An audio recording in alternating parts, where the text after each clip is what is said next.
तर मी बाईक राईडला चाललो आहे आणि फर्स्ट टाइम तुम्हाला पण नेणार आहे बरोबर.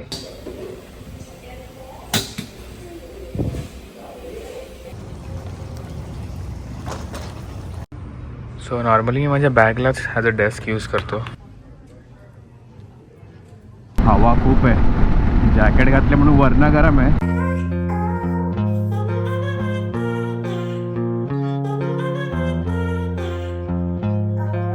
नमस्कार मंडळी, माझं नाव आहे रोहन आणि तुमच्या सगळ्यांचं स्वागत आहे एका नवीन व्हिडिओमध्ये.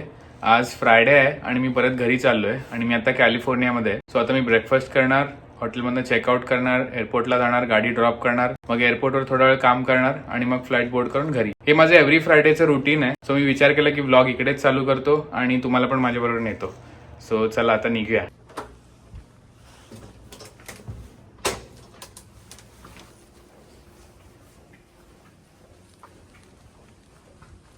हॉटेलमधनं व्ह्यू बघा.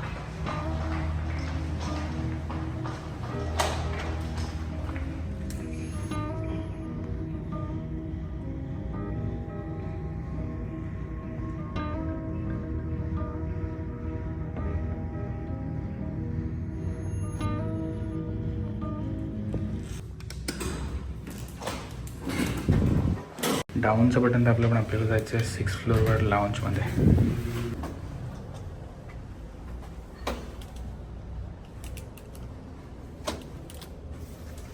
इकडे ब्रेकफास्टला जास्त काय नसतं, फक्त पटेटोज होते आणि एग्स आणि त्याच्यामध्ये बेल पेपर्स आणि थोडं चीज.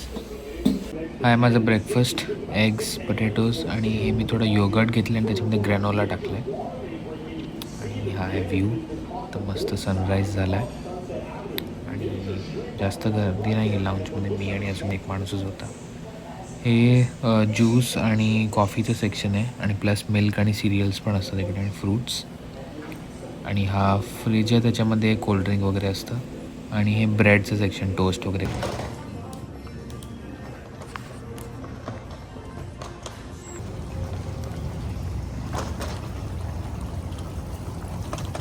सकाळचे 7 वाजलेत आणि आता ब्रेकफास्ट करून झालेलं आहे.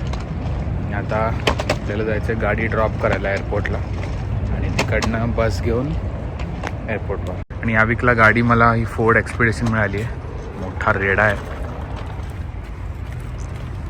याच्यात पहिलं बॅग टाकतो.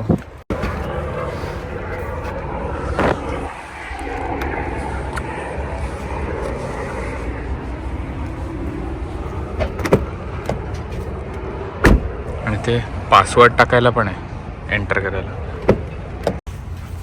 ही गाडी चढायला पायरी आणि पकडायला हँडल आहे.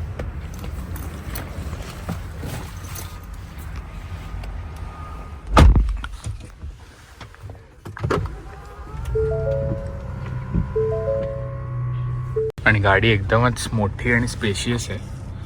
आता फुल साईज बकेट सीट्स आहेत मागे आणि थर्ड रो पण आहे. तो पण असं लहान मुलांसाठी वगैरे नाही आहे, आरामात मोठे लोक पण बसू शकतात. आणि सनरूफ पण बरंच मोठे आहे. फक्त या सेंटर कन्सोलची साईज बघा. हात कुठपर्यंत आत जातोय, एल्बोपर्यंत म्हणजे हात आत जातोय. फक्त हे मला आवडत नाही, ह्याने गेअर सिलेक्ट करायचं. सो आता मी एअरपोर्टला जायला निघतोय आणि मी फोन होल्डरवर ठेवणार आहे आणि घरी फोन करणार आहे आणि बोलता बोलता जाणार. आणि मी एव्हरीडे घरी 1 तास तरी बोलतो व्हिडिओ कॉलवर. आणि ही सवय मला आधीपासून आहे, जेव्हापासून मी शिकायला आलो तेव्हापासून. सो 5 वर्षापासून रोज 1 तास घरी फोनवर बोलतो म्हणजे बोलतोच. सो चला आता एअरपोर्टला जाऊया आणि मग भेटूया. ही बस रेंटल कार फॅसिलिटीपासून आपल्याला टर्मिनलला नेते.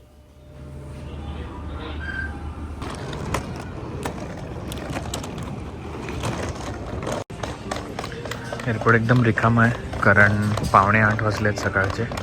आणि हा 410 माझा गेट आहे. सो आता इकडे बसून मी काम करणार आहे. फ्लाईट बोर्ड व्हायला अजून 2 तास आहेत आणि 2 तास मी काम करणार इकडे बसून. ते चांगला व्ह्यू जिकडे आहे तिकडे बसीन.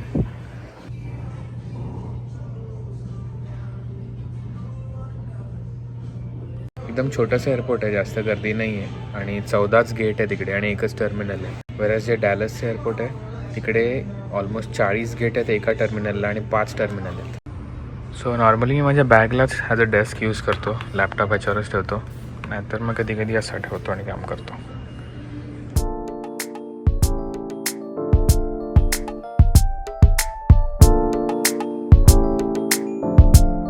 ओके, सो मी घरी आलो, 2 तास झालेत घरी येऊन, आणि आता मी चाललोय माझ्या फ्रेंड बरोबर मूवी बघायला. फायटर हिंदी कालच रिलीज झाली आहे. जर ट्रेलर मला आवडला म्हणून आता बघायला चाललोय आणि तुम्हाला दाखवतो की थिएटर्स कसे असतात. पाऊस पडतोय,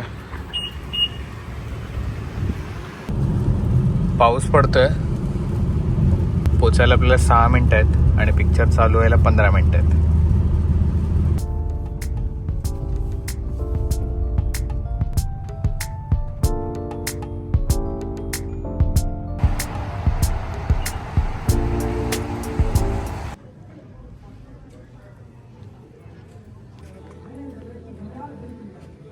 It can be a lot for them.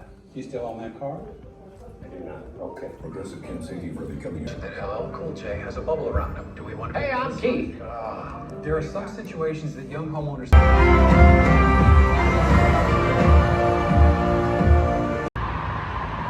Picture बघून झाला, मस्त होता.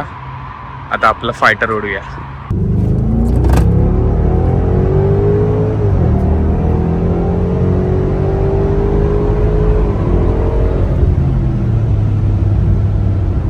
आता मी आईस्क्रीम खायला आलो होतो.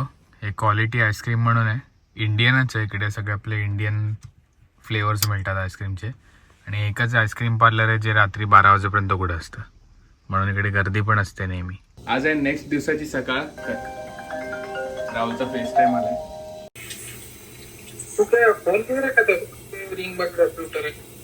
अरे शूट कर रहा था. सब लोग दिक्कत हो जाएगा. हाँ सही आहे बोला. हॅलो, तुझी मातोश्री मनिया कपूरंबाची. मस्त.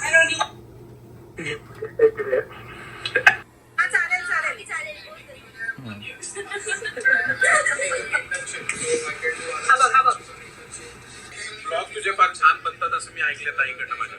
आणि ती डायहार्ड तर आता माझा ब्रेकफास्ट वगैरे करून झालाय आणि घरी पण बोलून झालंय. आणि एक काम आहे जे खूप दिवसापासून पेंडिंग होतं, ते म्हणजे माझ्या गाडीचे रजिस्ट्रेशन करायचं आहे. ऑगस्ट 2023 मध्येच एक्सपायर झालेलं आहे आणि मी अशीच गाडी चालवतोय. सो कारण मला वेळच मिळायचा नाही आणि आल्यावर मी विसरून जायचो, कारण 1-2 वेळा गेलेलो तेव्हा वीकेंडला इन्स्पेक्टर कोण नव्हता म्हणून ते राहूनच गेलं. पण आता मला करायला लागेल, कारण आता पोलिसनी कधी पकडलं तर मग वाट लागेल. म्हणून तर चला गाडीचं इन्स्पेक्शन करून येऊया. आणि गाडीचं इन्स्पेक्शन का करतोय मी, कारण टेक्सासमध्ये और आय थिंक अख्ख्या अमेरिकेमध्येच एव्हरी इयर गाडीचं रजिस्ट्रेशन करावं लागतं, आणि त्या रजिस्ट्रेशनसाठी आधी स्टेट इन्स्पेक्शनचा रिपोर्ट लागतो. आणि इन्स्पेक्शन हे मल्टी पॉईंट इन्स्पेक्शन असतं, त्याच्यामध्ये ब्रेक, टायर वगैरे सगळं चेक होतं आणि गाडी रोडवरती आहे की नाही सेफ्टी वाईज हे प्रूव्ह होतं. आणि तो रिपोर्ट डायरेक्ट जो इन्स्पेक्टर असतो तो डायरेक्ट डीएमव्ही म्हणजे इकडचा RTO त्याला शेअर करतो. आणि एकदा तो रिपोर्ट DMVला शेअर झाला की मग आपण गाडीचं ऑनलाईन पैसे भरून रजिस्ट्रेशन करू शकतो. आणि मग आपल्याला मेलबॉक्समध्ये गाडीचा रजिस्ट्रेशन स्टिकर येतो, तो लावायचा आणि हे सेम प्रोसेस परत पुढच्या वर्षी करायचं. सो माझ्या गाडीची इयरली रजिस्ट्रेशन कॉस्ट आहे $225 आणि इन्स्पेक्शनला मला वाटतं $30-35 लागतात. मी आलो टेक 5 ऑइल चेंजमध्ये. इथे 5 मिनिटात ऑइल चेंज करून मिळतं आणि गाडीतून उतरायची पण गरज नसते, म्हणून या सगळ्या 3 लेन आहेत आणि बाजूला दोन्ही साईडला गाड्या आहेत. आणि एक गाडी झाली की पैसे भरून ते लोक निघतात, मागची गाडी येते त्याचं ऑइल चेंज करतात. पण इथे स्टेट इन्स्पेक्शन पण होतं. सो आता मी या लाईनीत उभा आहे आणि मला बहुतेक स्टेट इन्स्पेक्शनसाठी उतरावं लागेल, कारण ते लोक टेस्ट ड्राईव्ह मारतात किंवा इथे मारत पण नसतील, काय माहीत नाही. सो बघूया. मी पण फर्स्ट टाईमच आलो इकडे, कारण मला नेहमीचा जो आहे तो विकेंडला आता अवेलेबल नसतो. आणि हे लोक 5 मिनिटात ऑइल चेंज करतात, ऑइल आणि ऑइल फिल्टर. पण काय माहीत, मला इथे भरोसा नाही. आणि माझी गाडी वॉरंटीमध्ये असल्यामुळे मी BMWमध्येच जाऊन ऑइल चेंज करतो, कारण मला असं वाटतं की ओरिजिनलच टाकलेलं बेस्ट आहे. एक तर मी BMWकडे देईन, नाही तर स्वतः करीन. या 2च गोष्टींवर मला भरोसा आहे. कसं आपल्या गाडीचं इन्स्पेक्शन झालेलं आहे आणि इन्स्पेक्शन पास झालं आहे ऑब्व्हियसली, आणि इन्स्पेक्शन रिपोर्ट दिला आहे. आणि तो माणूस टेस्ट ड्राईव्ह घेऊन आला आणि उतरला आणि एकदम हसत हसत उतरला. मला समजलं का, आणि आला आणि बोला that's a fast car man. माझी गाडी मी ट्यून केली आहे आणि 510 हॉर्स पॉवर आहे, तर सॉलिड फास्ट आहे. जो चालवतो त्यालाच कळतं, म्हणून तो एकदम खुश होता आणि ऐकून मी पण खुश झालो. तर मी बाईकला फॉगलाईट लावायला आलो आहे आणि कॉफी घेऊन आलेलो. कॉफी पितोय, पण मला अख्खं सगळं उघडायला लागलं आहे. मला वाटलं 10-15 मिनटात काम होईल, पण खूपच वेळ लागतो आणि आता थंडी पण वाढत चालली आहे. म्हणून मी आता जास्त शूट करत नाही, डायरेक्ट फॉगलाईट इन्स्टॉल झाली की तुम्हाला दाखवतो. ओके, सो मी घरी आलो आणि जेवण बनवायला सुरुवात केली आणि फिश करी, राईस आणि फ्राईड फिश बनवत होतो.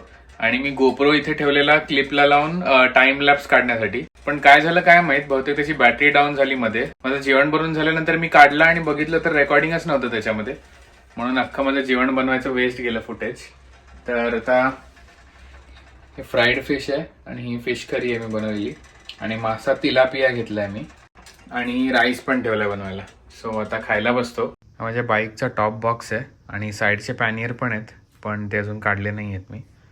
पण या टॉप बॉक्सला एक गोष्ट लावायची होती ट्रिपच्या आधी, ती म्हणजे इंडियाचा झेंडा. सो हा स्टिकर आता इथे लावणार आहे मी. स्टिकर वॉटरप्रूफ आहे की नाही माहीत नाही, पण आता पाऊस पडल्यावरच कळेल. आणि हे मी हँडल पण मागवलं होतं, आधी नव्हते स्ट्रॅप्स, पण नासा हॉटेल रूममध्ये कसं नेऊ डबा, म्हणून हँडल मागवलं. आणि त्या साईडचे 2 पॅनियर्सना पण सेम हँडल आहे. आज आहे नेक्स्ट डे आणि आता मी बाईक राईडला चाललो आहे आणि फर्स्ट टाईम तुम्हाला पण नेणार आहे बरोबर. आणि हा व्हिडिओ लेट याचं कारण असं आहे की मी हे सगळं लावत होतो हेल्मेटला, आणि आतमध्ये पण बघू शकता माईक लावला आहे मी इकडे. हा माईक जो आहे हा माझ्या ब्लूटूथसाठी आहे, जे फोनला कनेक्टेड असतं. आणि जो हा माईक दिसतोय तुम्हाला आतमध्ये हावाला, तो तुमच्यासाठी आहे, तो डायरेक्ट गोप्रोला कनेक्टेड आहे. सो आता बसतो आणि स्टार्ट करूया. Hello mike testing. I hope तुम्हाला दिसत असेल आणि ऐकू येत असेल, कारण आता मी टेस्ट करू शकत नाही ऐकू येत आहे की नाही, घरी जाऊनच कळेल. सो आता ग्लोव्ज घालूया. थंडी नाही आहे, 11 डिग्री आहे टेम्परेचर बाहेर. आणि हे नवीन सीटचं कुशन घेतलं आहे, त्यांनी 1 इंच हाईट वाढलेली आहे, म्हणून म्हणजे पाय पोचत नाही आहेत खाली. पोचत आहेत पण एकदम कमी पोचत आहेत. सो आता निघूया बाहेर. आता हवा भरून झालेली आहे आणि आता थोडीशी एक राऊंड मारून येऊया.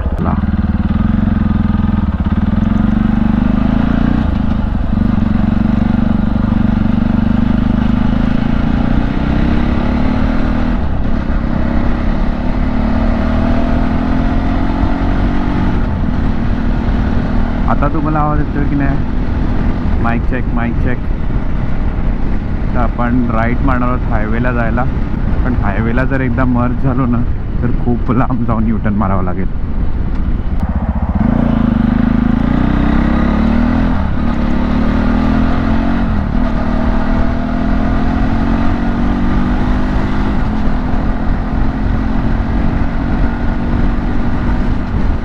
हवा खूप आहे, जॅकेट घातले म्हणून वरनं गरम आहे, पण पाय माझे सॉलिड थंड झाले.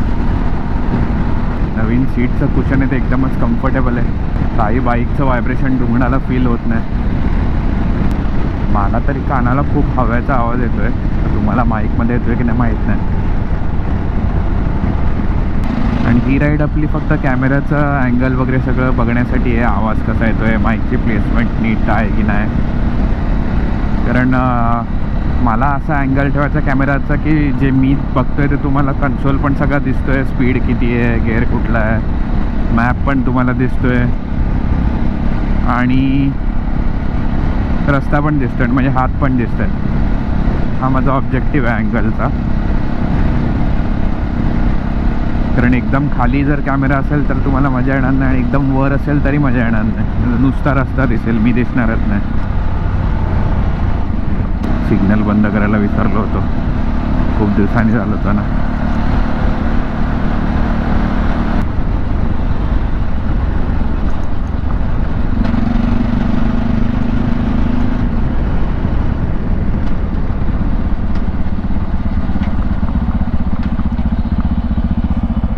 पुन्हा येते, चला निघूया.